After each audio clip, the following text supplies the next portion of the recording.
Firstly, they're not in his handwriting, as has been much muted, and there's the nickname of these, the Black Spider memos. They are, as we suspected, they are typed letters. This is one that particularly addresses issues of defence, and one in which Prince Charles seems to question the provision of resource for the armed forces. He mentions in this final paragraph on this page 7, in a letter to the Prime Minister at the time, he talks of, just at the bottom here, he talks about significant pressure on the defence budget. I fear that this is just one more example of where our armed forces are being asked to do an extremely challenging job, particularly in Iraq, without the necessary resources.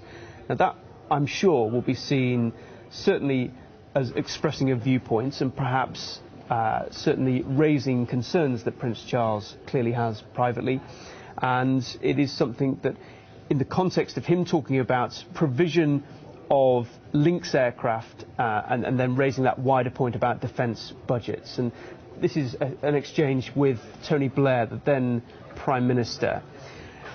And if we can scroll down further through these, you can see it's basically an exchange between the Prime Minister, Tony Blair, and then Prince Charles, discussing many of the issues, some of them quite benign, but others, such as that point about the provision of armed forces resources, then of course that is something that I'm sure will attract a great deal of attention. And if we look, this is Tony Blair responding on that point of the Lynx helicopter. So you can see, on the subject of the Lynx helicopter, the limitations of the existing platform, particularly in the extremely challenging environment within Iraq, are well recognised by the Ministry of Defence.